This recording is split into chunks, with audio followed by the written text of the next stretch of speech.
sometimes. So you were talking about vertical filmmaking. So it's not a new concept because essentially TikTok came out with it, right? Sure. So TikTok is all vertical content that is all straight and vertical. Now there are new platforms that are specifically called short form dramas. So it's vertical, like entire features, entire series that are shot specifically for your phone.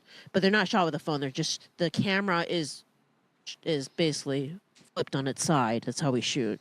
And I had the opportunity to direct a full-on feature, essentially, called Truth or Dare Vertical. And it's coming out. It's due today. We are the Get Reelisms Podcast. I am Adam Chase Ren. And I am Christine Chen. And surprise, we're both filmmakers. We get into it by sharing secrets, advice, and gossip in filmmaking. And we even get our other filmmaking friends to share theirs too. So please, everybody, join us for An ode to filmmaking. Let's do this. Okay, ladies and gentlemen, we finally got it together. We're doing better. Welcome to the Get Reelisms Podcast, episode 160.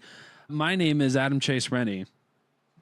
My name is Christine Chen, and happy holidays, everybody. Happy holidays. This is what holidays feels like right Yeah. now. It's we don't remember our names. We don't know what podcast we're on. We don't even know that we need to use a phone and camera to record the podcast. Just nothing. Like we're just blank. I'll tell you one thing. I was gonna defend myself, but you know what? I am technologically inefficient, so I'll say I agree.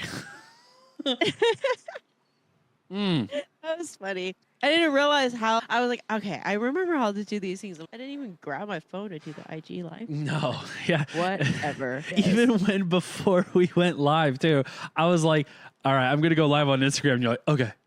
Yeah, oh, okay, we're ready. cool. And I was like, wait. And then I had a sudden momentary panic of, wait, do I even have my phone in this? I was like, I do, because I literally just talked to somebody on the phone 2 minutes ago. Everything is happening all at once right now because it's about one official holiday. Thanksgiving has already just passed. Yeah. And right now it's what we call, I feel like in the industry, the rush before Christmas, the next holiday.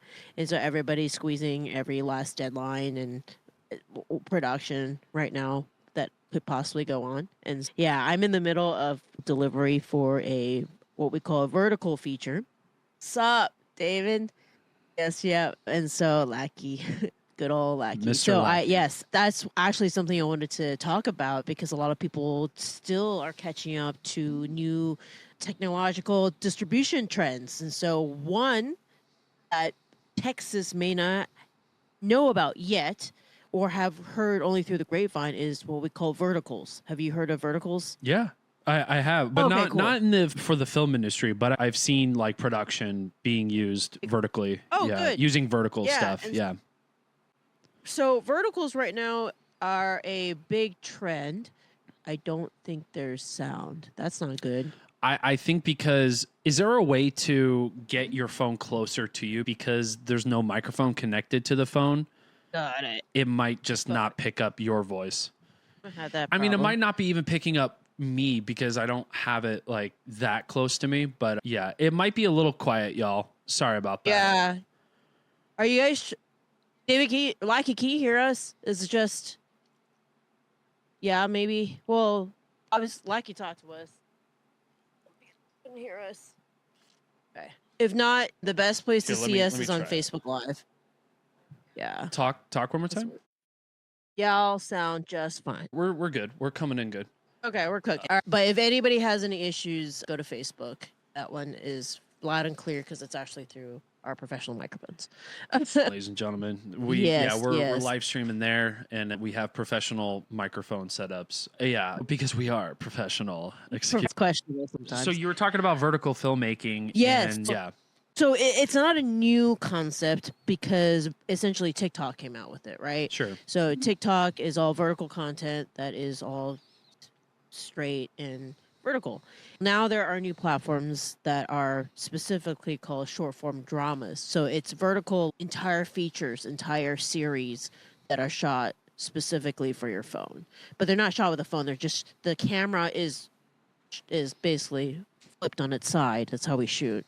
and I had the opportunity to direct a full-on feature, essentially called Truth or Dare, vertical. And so it's coming out. It's due today. Yeah. Oh, it's coming out today? We have a deadline of 6:00 for today, so apparently you didn't know that. That was what I was talking to the producer of. Yes. So yes, we've been doing a lot of. I've had no life since last Friday. My roommates know.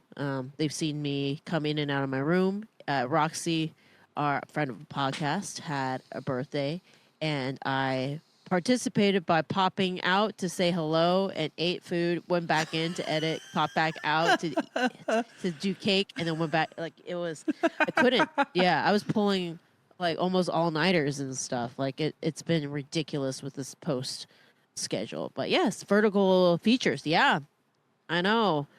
It's a big trend. Apparently, it started off in China, and it's so big that they had a panel, and all the people, the original founders, came to AFM, which is the American film market, and they talked over there and said that this stuff is making millions every week, which is nuts. But yeah, like we've seen through every changeover, every regime change in the film industry, where money goes, that's where content is going to go, or that's where creativity is going to go, because that's where things are being funded. So yeah, right now that's where a lot of people are making their living, is through either ADing, directing, working on what we call these verticals. So vertical short dramas.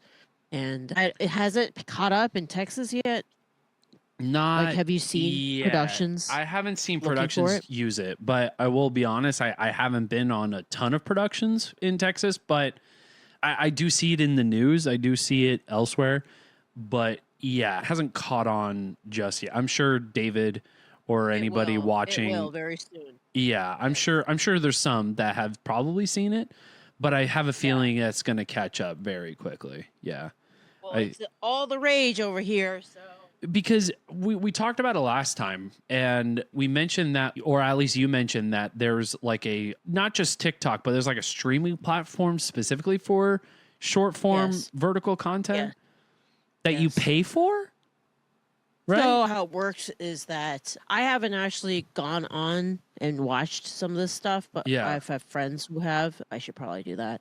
But they give you the first 10 minutes or something for free to hook you. And then after that, it is 1 minute, 1 to 1.5 minute episodes. They split up a feature into several episodes, basically. And if you want to continue on, then you have to pay to watch or watch a commercial. It's being funded through that. And a lot of it's based off of consumer research, like how people get addicted to stuff. Think of phone games, right? Yeah. It's designed based off of that. And so the stories are written very specifically that there are cliffhangers almost every 2 minutes or every 2 pages of the script. There's always there's definitely like a cliffhanger type thing. I know, because I had to edit a bunch of these. Yeah. So after each one, it's very like soapy. Like I was about to say, it feels soap opera. How could you show up? Yeah. Yes, it's very, how could you show up? And then a tighter shot of the character and in the middle of something. I've been using a lot of sound effects, like the hit, like just but yeah, it is an interesting way of learning about a different format of directing and stuff like that. And you think this is like just where the trend is gonna go towards, right? For a while, at least, because it's now it's at either its upward climb. I don't know when it's going to hit the bubble, but like it hasn't caught on anywhere else. So I'm pretty sure it's on its climb right now. And but you still believe that long form filmmaking is still like going to be a relevant thing, just in a different aspect ratio. And yeah, we're watching on your phone versus watching on. More people are trending towards watching on a phone than watching, or we already see that. It's just people usually just turn their phone horizontal, but now there's just stuff designed where you don't have to turn your phone horizontally. You just keep it vertical. Yeah. Most kids on TikTok fucking hate anything horizontal. If they turn their phone, it's just like, ew, that's gross. So, yes, but that is the trend. So yeah. So the content is right now geared towards. It started off with housewives, and then now they're gearing towards like Gen Z and all the folks younger than us. Yeah. Those people. Yeah. You do Yeah. find like interesting content that is, I don't want to say high levels of production, but there is some work. There is some thing going on with TikTok like stuff that look like they shot it on 4K. Is that this was shot with? I think did we shoot on a red, or I can't even remember. It was a blur. All this stuff is done with very little budget, but expected to be. This was a feature in 8 freaking days. It was 8 days. That's unbelievable. Yeah, it was nuts. It was 8 days. Yes, it was written for the purpose of being able to do it in 8 days, which was all in pretty much. We only had 2 locations, but they all took place in 1 location type thing. Ursley was shot in 11, right? So Yeah, so that's probably why I got hired. So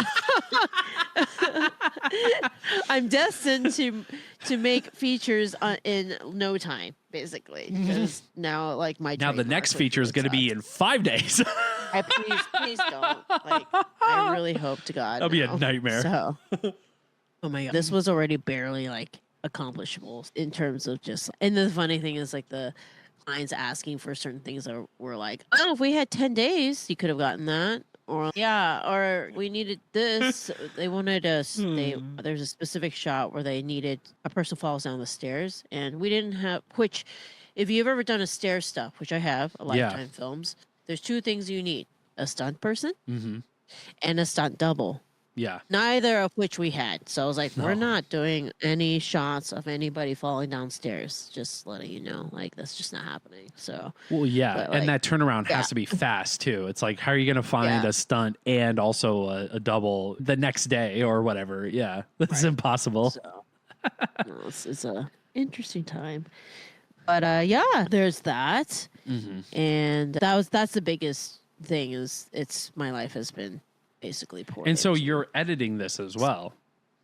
Yeah, that was they had. So just to originally- recap it for those listening, your first I would not Your- say there. We had a first. We have a first AD. I Okay. just helped a little bit. Yes.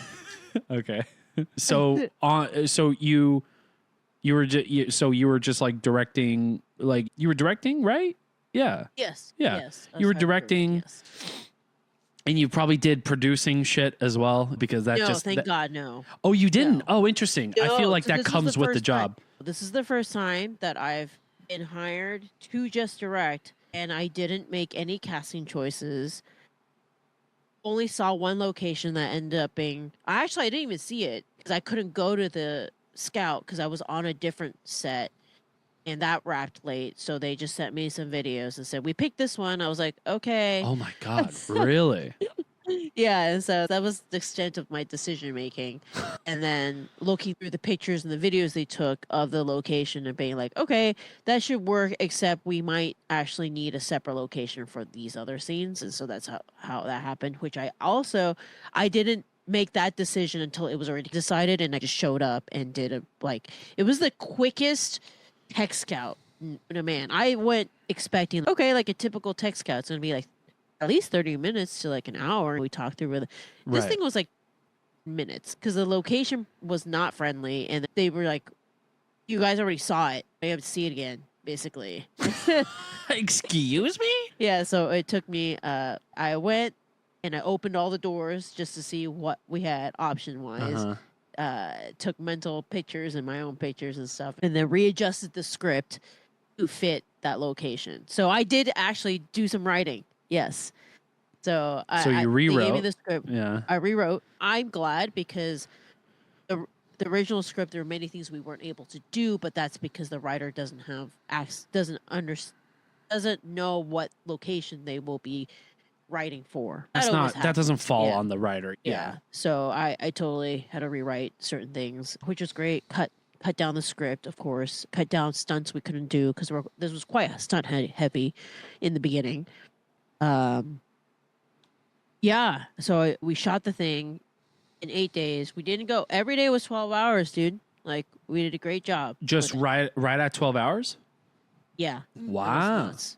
I mean, But- it's so surprising because like anytime, even when you first AD, like you make sure that I think there's maybe like a couple of times where maybe like in the instance of Ursley or something that like there would be a shoot. on Ursley, we went over like, I know for sure we went over one day, Yeah. maybe two, but it was pretty much all 12 hours as well. I was very conscientious because if not, I would have a revolt.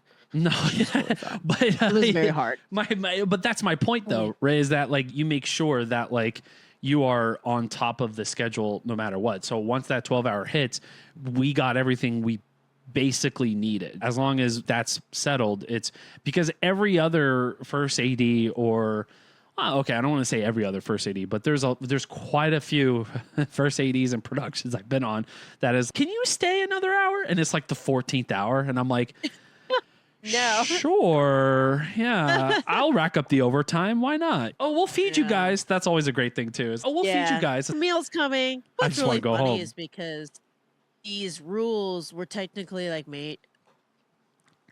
They were made to obviously protect cast and crew and everything, but it's indies abide by it. You would think that would be the independent films that don't, but it's the union films that actually abuse it because they actually have money to toss at the problem. Do you see what I'm saying? I do. Because the people who have money, sure, union shows, are the ones that abuse this because they are able to. Indie films can't. No. Their budgets are like barely there, and so they're like, okay, we have to end it, or we are screwed because we cannot afford overtime. So bigger know? shows can just For throw shows, way more they money do at it. it. Be like, Correct. yeah, these Every fuckers time will I've love gone over- overtime. exactly. Every time I've actually gone over, it's been on a union show, not really an indie. Really? I Indie didn't know film. that. Yeah. Wow. Yeah, for the most part. Yeah. So Oh, that's why Yeah, you it's- probably prefer quite a few indie sets because it's shotgun. We go, we fucking move, and we and get it done. out. Yeah. Actually, I don't think I've ever asked you that question. Does it feel more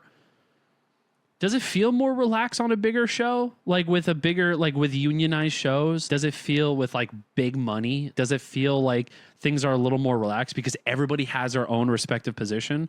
Or does it feel like just as chaotic as indie shoots?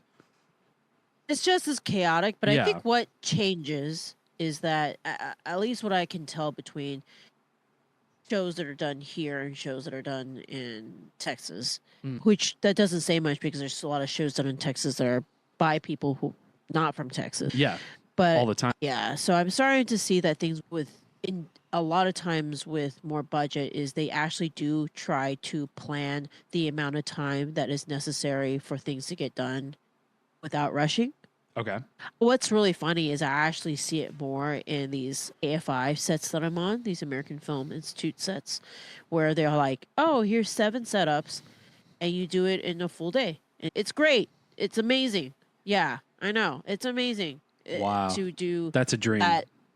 It's a dream, and it feels great Mm. when you're able to like actually work in a relaxed environment and not feel like have your head chicken. Yeah, what was it? Chicken Head with cut a head off cut off. stuff. Yeah.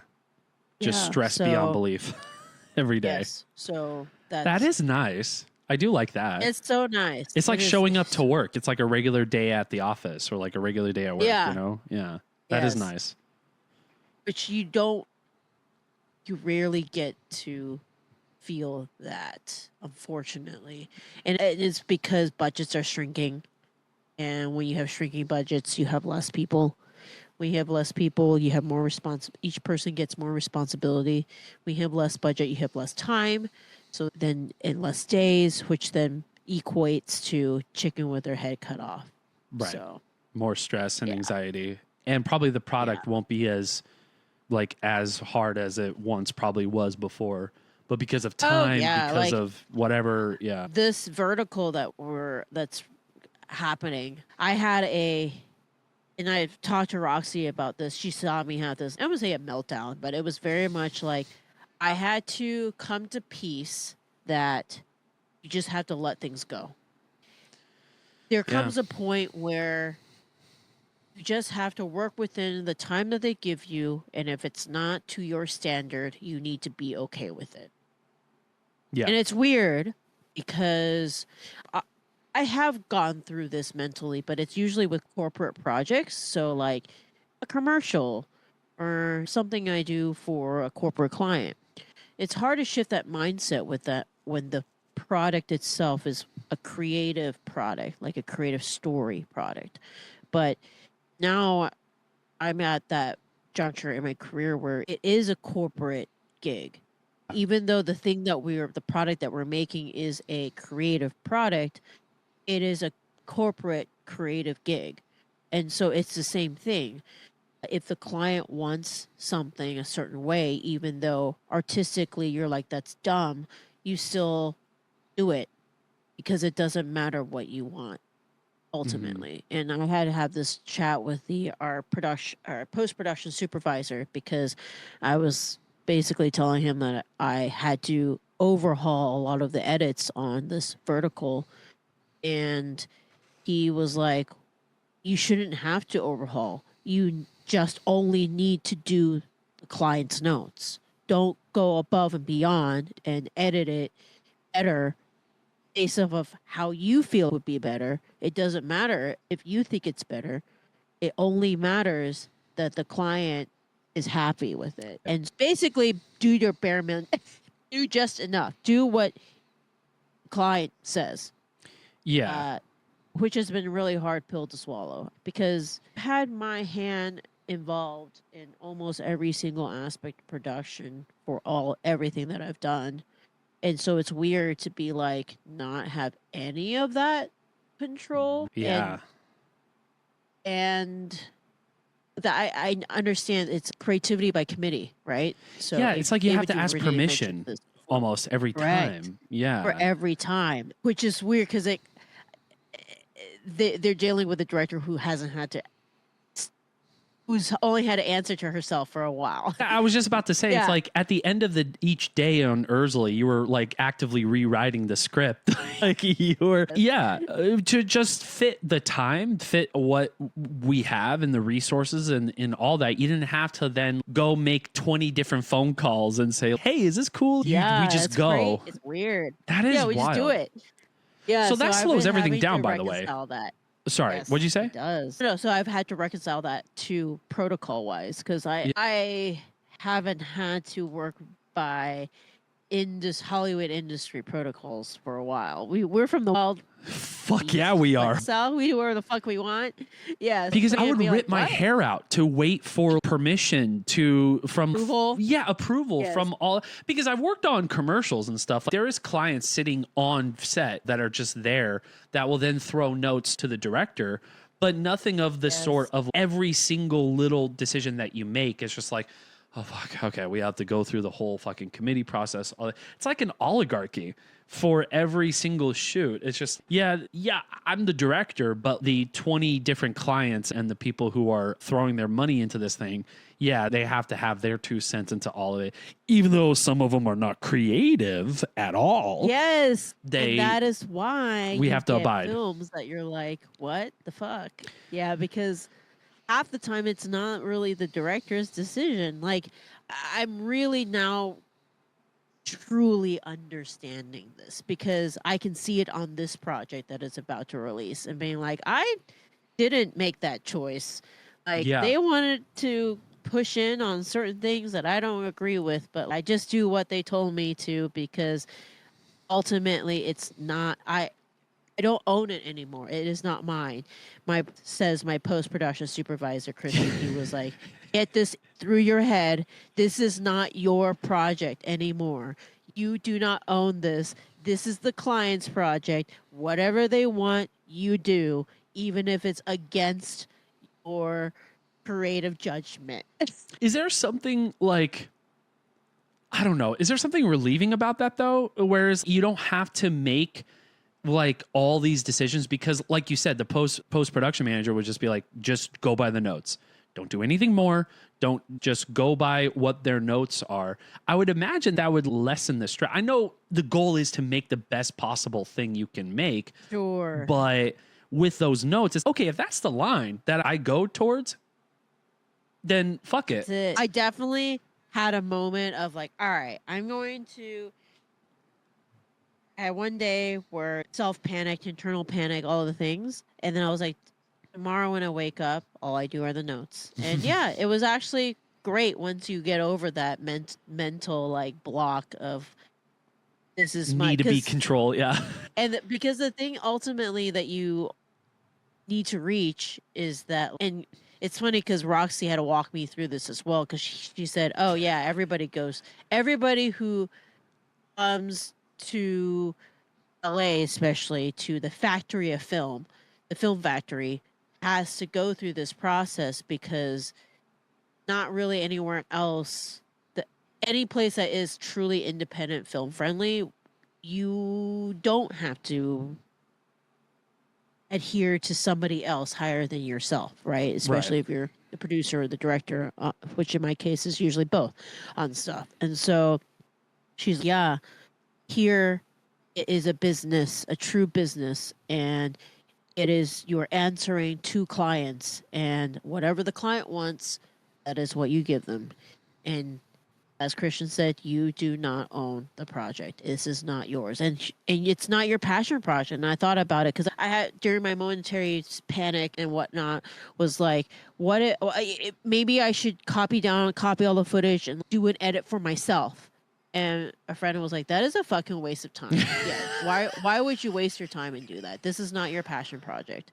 And I was like, you're right. But I see your thought process though, because then it's just fuck. If they don't know what's good and I do, then why wouldn't I do that extra work? Yeah. I see the intent. I think my mental process was more that I don't want the audience to judge me on this piece of work that a lot of the decisions weren't even my own decisions. Do you see what I'm saying? I do. So an outsider, somebody who doesn't know me, a viewer, is going to watch it and be like, that's a dumb shot. And then it could very much be something that I did not choose to do. Do you see what I'm saying? Or that's a dumb edit, or like, why did they do that? And judge it. And then instead of being like, oh, perhaps it's because powers that be, the clients wanted it that way, they immediately assume, oh, the director is an idiot.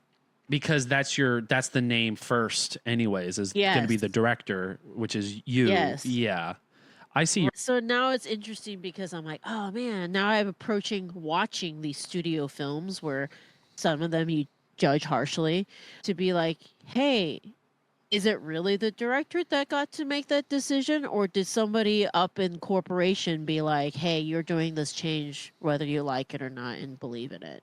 Yeah, and that's why deflating. Yeah, I feel like that happened with, because one of the movies I hate is Batman versus Superman. I hated that movie so much. It's not great. I believe it's not great. I believe Zack Snyder, that was who directed, had literally a director's cut as well, and came and talked about this. Yeah. Yes, and actually talked about this in an interview, saying the film was actually supposed to be like twice as long, and he was expected to cut like a bunch of stuff that made the film actually make sense, basically. So now I think about it, I'm like, oh my God, that is literally feels like what I'm going through right now, because there are decisions in this particular release that I'm like, do not agree with at all. And it doesn't matter whether I agree with it from a creative standpoint. It doesn't at all. But from the audience perspective, though, it's still valid, right? To criticize, like in the topic of Batman vs Superman, like it's okay to say that like this is just a jumbled. It doesn't feel like the comic books, and I'm saying this from an audience perspective. This doesn't feel like Batman versus Superman. It just feels like a corporate sort of, hard stamp on every single little thing that is in. Right, but the audience, that's the thing, that you're putting too much responsibility on the audience to be aware of that. That's the thing. Sure. Are not that educated in the process to care. They just, or to know who to blame for the problem that they're seeing. So they see the director, Zack Snyder, and they go, oh, Zack Snyder sucks. Yeah. It's a terrible director type thing. And I guilty as well for that. When you're not in the process and realize how much of that process at a certain level of filmmaking is beyond your control, you wouldn't know any better. You just don't. And I am definitely guilty of that. And having now been in the exact process of that, I'm like, oh, shiznit. I almost want to come out with a disclaimer and tell people before they even watch it and be like, hey, there are certain episodes in this thing that's coming out that I haven't touched at all. Like, I haven't even reviewed it or looked at it or anything because there's no time. They didn't give us enough time and stuff. And I'm supposed to just trust the process and trust that the editor did fine. They did their best, and I get it. They weren't there for the process and stuff. And so I definitely have gone into some of these cuts being like, what? Oh no. So it's no fault of anybody's. It's just that's just how it goes time wise. But it's so weird. No, yeah, and it must be, yeah. No, I absolutely agree with you, especially from the audience. It's, you can't just put that much onto the audience and be like, was this the director or the studio? But yeah, people are just straight up going to be like, this is a bad movie or this is a good movie. So then Exactly. they'll Audience doesn't commemorate. care. They don't need to. Oh. They're just going to blame whoever. They're like, this is a bad movie and the director sucks. And that, Now, yeah, whoever listens to this podcast, know that next time you watch some sort of studio film where there's a corporation at B, know that perhaps it's not the director's fault. no. Perhaps they're answering to somebody higher than themselves. They're answering to a client, essentially. Isn't that the same thing even for most of these directors with like director's cut, like Ridley Scott? Like the best example is like Yeah. Blade Runner. Yeah. Ridley Scott has 4 different fucking cuts in that film. But because the theatrical cut was the thing that was going to keep people in the seats, the movie was going to be a much longer. And do audiences want to sit through a 2.5, 3 hour film? Not really. That's asking a lot from the audience to sit in their seats for that long without an intermission.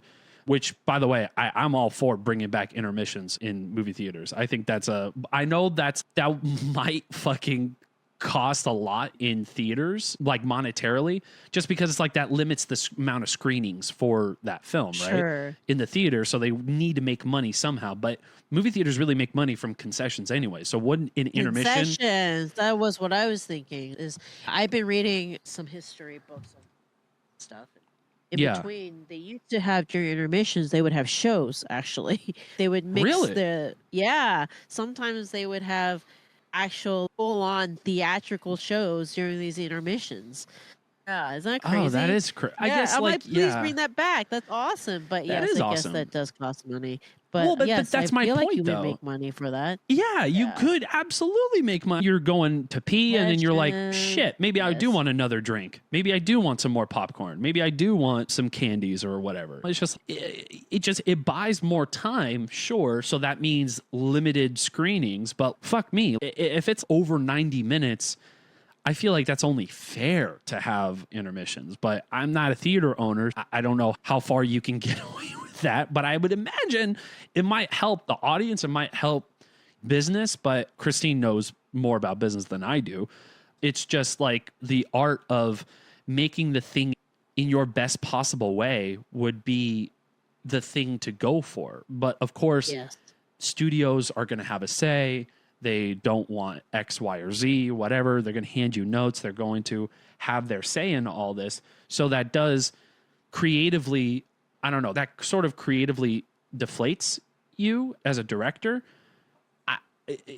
Yeah, the oligarchy of it all, it just feels like it's more stressful, except for maybe in a corporate sense, because it's, okay, they hired me to do this thing and I'm good at what I do, yet they still have their own qualms. They have metrics and stuff that they are abiding by, that they know work that we aren't privy to or whatever. So maybe it's dumb to us that we are zooming in significantly for some shot, but then we don't know that their metrics say, 60% of people are more tuned in when it's an actor's face, like all on the screen type thing. You don't know. Yeah. To break data like that, though, just ruins the creative process, though, right? You have to trust the process. This is such a funny debate because this was a huge thing that's all the rage at AF. All these tech software that are coming out, AI related wise, about understanding and studying audience behavior. Oh, Jesus I am Christ. so mixed about it because I also understand why there is so much value in that. From a business Because perspective, right?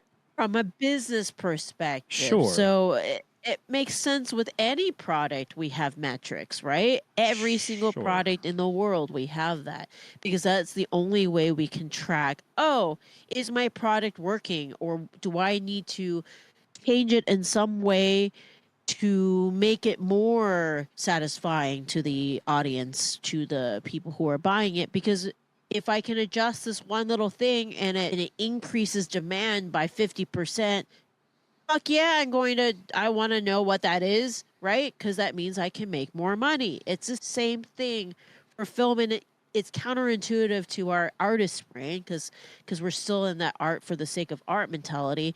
But in the end, if we cannot sell our film, we cannot make more films because Right. there will not be any money because no money was made to make another film ultimately. So that's the part that it's always a constant struggle and battle, is because yes, though it like feels like it kills the actual creativity in the filmmaking process itself, I can tell you, having gone to AFM and I think a lot of, if you're a filmmaker who's just made their first feature or whatever, I think you should go to one of these distribution markets and stuff because you will get a large dosage of reality. And that reality is you go there and you realize, oh, my drama art film is impossible to sell at this market. Every single film is a scary movie or a rom-com and everything. And that's what everybody is looking for because it sells. And it really sucks to see this as a film. Yeah. Like, it was so depressing. Like, walking the halls and did I, on a previous episode, talk about AFM and what it was like? Barely, but we can talk about more. Yeah. Yeah, it's so funny. For those who've never been to a film market, this was my first time that I got to go. I went for 3 days. And the way it's structured is there's a bunch of hotel rooms because it's usually in a hotel. And each production company or distribution company takes a hotel room type thing.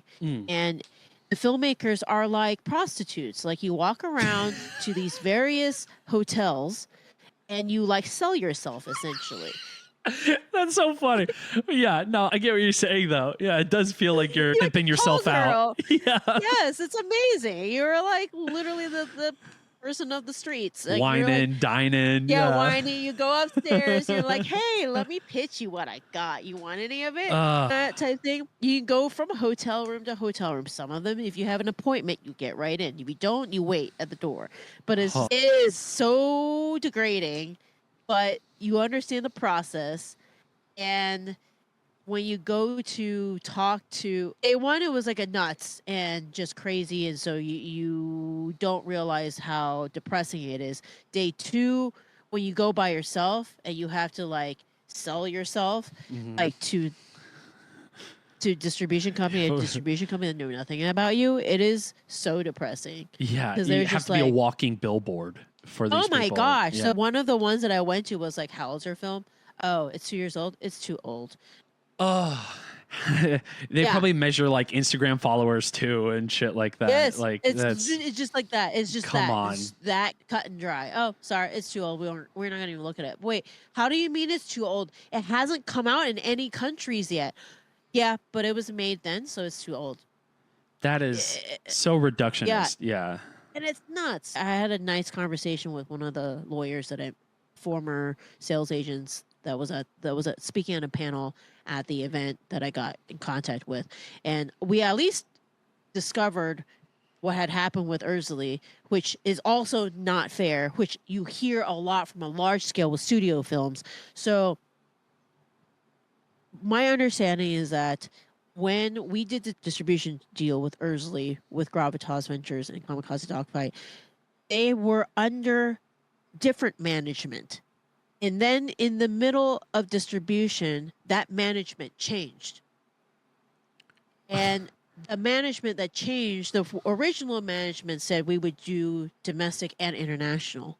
The new management said, no, we all only do domestic. So then, because of that, my film doesn't have international distribution because the new management said they don't do that anymore. You hear this with studios happening where like a film is greenlit, right? Yeah. But then there's a change of the regime. Then that studio director is like, I want to do everything on my own terms. I want nothing from the old management. So then that film that was greenlit gets shelved forever, never to see the light of day. And that is, it's crazy because like you hear these stories and like to experience it and be like, oh shit, it actually does happen, is like nuts. So yeah, that is what happened. So like between in that however window 6 months, there was a change in management, and because of that, my film, which originally had a domestic and international distribution, went from that to only domestic. And the thing is, I was dealing with somebody in between that who didn't have any say in it, which really sucks because it makes them look bad because my dealing is with them. They did tell me about it, but I didn't quite understand like what they meant by it until I talked to this lawyer / sales agent, and they're like, "Oh, you do know that Gravitas went through a recent regime change." I was like, "What?" They're like, yeah, there's a lot of those people that you might have emailed before don't exist there anymore. I was like, so you get shafted in the process. I got shafted in the process. Yeah. I'm like, holy shit. Despite the fact that they told you that there is distribution internationally. So because of the regime change, then it's a dude. I got shafted. Dude, this is no different than politics. This is no different than what goes on in our politics. That's insane. It's both insane and fascinating, and also what the F. So if it's all about timing. So luckily I was smart enough and I was able to renegotiate and get my licensing, my international rights back. But now I'm facing the problem of, oh, the film is too old now. I'm like, are you fucking kidding me? Get out of here. It's not my fault. It sat there. Too old by 2 years? Give me a break. Yeah, they didn't know, they couldn't do anything with it because the people who originally said yes to it are not there anymore. Right. Is that weird? That is weird. And you would imagine too, it's okay. So these fleet of films were under this old management. Okay. So those fleet of films are going to get what that management told these films and filmmakers what it is. Now for the new regime change, now they're going to get this other set of rules and shit. You would think it would be that simple. Apparently but it doesn't work that way. It's not like retail. Retail does that. Retail is like whenever there's new management, and for those of you who don't know, I have 10 years of retail experience, but when it changes, usually when you have changes like that, things will just always run usually the same. And then the new regime will be like, okay, let's then next year move into new shit. Right. Yeah. But so there's a smooth transition. This is literally politics. So it's, the new president now is just going to wash away all the old policies that are literally top down, all going to be changed. Even though it's already been enacted, it helps people. Why would we change it? Well, because new management. And if that's your reason, that's so fucking frustrating. That's so frustrating. Yes, and I only really truly understood and learned this after going to AFM because I was walking around with my international rights, and there was a distributor that was like, hey, how can a distribution company know for a fact that you're not coming and approaching us with this film because they tried selling it and nobody wanted it? And I was like, you're right. I know they didn't sell it at all. That's how I know. And they're like, but how can we know?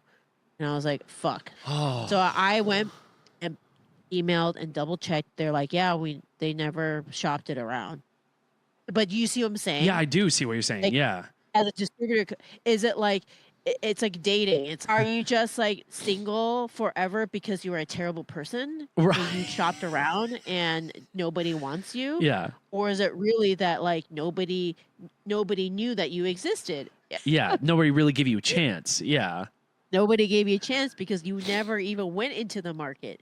And so that was a very valid question. And I was like, oh, I never think about that because I never even thought that was a possibility. I just knew that like my film never got international distribution. And they're like, did it not get it because nobody wanted it, or did it not get it because it never got taken into market? I was like, ah, fuck. Yeah. So Great. then I learned all of this being like there was a whole regime change. And then that new regime change was like, we don't do international distribution anymore. So fuck your film. That's so crazy, dude. I know. That's- So it's been a whole learning process. And this is fascinating to not only just the audience, but to me. Like, this is absolutely fascinating. Like, even just talking about vertical filmmaking as like a trend of like where studios are eyeballing all this change in media consumption is just going towards that, which I'm not saying that vertical filmmaking should not exist, but like at the same time, things can coexist, right? Traditional filmmaking to vertical. I've had this debate with somebody, and somebody said, who is to say that we can impose our artistic views and say that because what the audience wants is not sophisticated enough, then it's not art? Who are we to say that, right? It's the demand. If that is what the market wants, that is what the market wants. Yeah. We can't be like, oh, the audience is dumb. Like, we should make sure to educate them that, like, they need to watch. What's crazy is, like, I'm reading, and I'm reading this historical book about Hollywood, and it's specifically about the silent era switching over to color, switching over to Talkies. TV. Yeah. And each of these junctures, they literally complain about the same things that we are experiencing right now, which is a shift, a changing of the guard, people leaving the industry, not maybe the jobs that used to be there are no longer there, or there's new jobs coming in and people are trying to learn the technology, but they sneer down at the new technology because they don't think it's art, because like we believe we've set the standard for what art is. And there's always a pushback, and it throws the entire industry into disarray. This is repeat history. Right. So what we're experiencing now is not really that much different from what we experienced 20 years ago. It's just now we are it's just technology's different. Vertical. Yeah. Yes. Vertical films. And we're trying to the industry is just trying to figure out like how are people actually consuming media? What are they willing to pay for? Which is like weird because now you're seeing things going back towards almost essentially going back to how cable was before. But you know how all our subscription stuff now all have ads. Yeah, it didn't have ads before. We're slowly regressing, despite the fact that everybody thinks that we are progressing. It's not the same. But you're right, though. It's like all the arguments that we have even nowadays is just going to be the same shit over and over again. Fuck, it is politics, dude. That's crazy. It is legitimately because it's the same thing for history and politics. It's if you don't know the history, you are bound to repeat it. Like it is just it's all cyclical. And I don't know how I feel though about the whole notion of just vertical filmmaking is just going to be more profitable, and audiences are dumb, so they're not going to want to have the cool fucking sophisticated films that people are known for. It's just audiences are smarter than that. I feel like not we as in you and I, but like people in the film industry really underestimate how smart the audience actually is. Because I have a feeling that like audiences, they're not hungry for boring films. They're not hungry for like drama. They're hungry for interesting stories. They just want to have a good story. And we see that even with the top 10 films on Netflix. Like, dude, every single top 10 films on Netflix, 50% of them are always old films. 50% of them. They're always old fucking movies that came out like 10, 15, 20 years ago. And they come and be like the number one in the top 10. And I'm like, what the fuck? Like, people are not... Stories will live on. Stories always live on because it's immortalized in film. So if you have a good story, in that vicinity. Yes. That's why films will always be profitable and always be regarded as like great films by the audience. And that's why you have cult films as well. Exactly. And why it takes 10 years sometimes for a film to become anything, because it takes that long for people to discover and understand that it exists. And when they do, a good film is a good film, and people find it eventually, and it will rise to the top. It just may take 10 years. So that is our natural segue out, because our next guest is actually in our waiting room. But yes, So the stick biggest around, thing you guys. I think stick around, but I think the takeaway is that at any juncture when there's new technology introduced, new ways of watching things, new ways of capitalizing on that audience, there is always going to be a change in regime. This is a natural process. It has happened at every juncture of the Hollywood historical timeline. And so right now what we're seeing is a shift of subscription models, like how do we make money from that, hence the strikes and all this stuff. We're also seeing a shift from horizontal to a vertical to films and stuff like that. And yes, there's lots of pushback. Traditional Hollywood is mad about it, and oh, that's not art, blah blah blah, but it's here and it's coming and it's here to stay. It's clearly making a lot of money because productions are popping up like weeds, and where there is money, things will naturally elevate because of it. There will be a moment where people are like, what the fuck is this? Like YouTube, like people and their cats are going to like try to go on there because people are learning what it is. And it will shift to a point where then people will realize, oh, a story is a story, no matter which format it is. It's just another tool. It's another way of telling a story. And so then you get filmmakers that come in who lean into this new format, aspect ratio, whatever it is, and are able to elevate and tell great stories off of it. And a great story is always going to rise above it. So, yeah. Fucking A. That's really well said. So don't fight it. Go with it. Yeah. Get with it, because it's here to stay. And like with anything, I don't think fighting a natural movement is going to do much except make you very mad or put you out of a job. Yeah, and that doesn't mean that you can completely compromise your vision. You can adapt. Like filmmaking is art, is the art of compromise. As a friend of the podcast, Ladisa, have said before, you have to understand where the trend is going to come and adapt therein.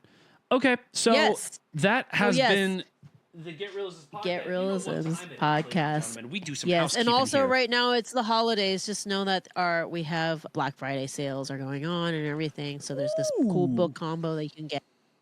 This book is like $19.99 now, which it's not on like Etsy and everywhere else. So yeah, go check out getrealisms.com.